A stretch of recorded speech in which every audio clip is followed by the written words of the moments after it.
কিশোরগঞ্জের ভৈরবে দেশীয় অস্ত্রসহ দুই ছিনতাইকারীকে আটক করেছে পুলিশ। মঙ্গলবার দুপুরে আটককৃত দুই ছিনতাইকারীকে কিশোরগঞ্জ আদালতে পাঠানো হয়েছে।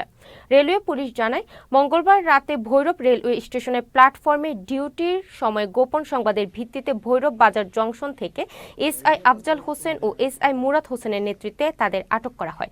এ সময় তাদের কাছ থেকে দুইটি স্টিলের ছুরি উদ্ধার করা হয়। এই বিষয়ে ভৈরব রেলওয়ে থানার অফিসার ইনচার্জ সাইদ আহমেদ জানান, এই চক্রটি রেলওয়ে স্টেশন এলাকার ট্রেন যাত্রীদের ও সাধারণ পথচারীদের ছুরি দিয়ে ভয় দেখিয়ে তাদের মোবাইল, নগদ টাকা, স্বর্ণালংকার ও মূল্যবান জিনিস ছিনিয়ে নেয়। আটককৃতদের বিরুদ্ধে নিয়মিত মামলা রুজু করে দুপুরের আদালতে পাঠানো হয়েছে বলে তিনি জানান।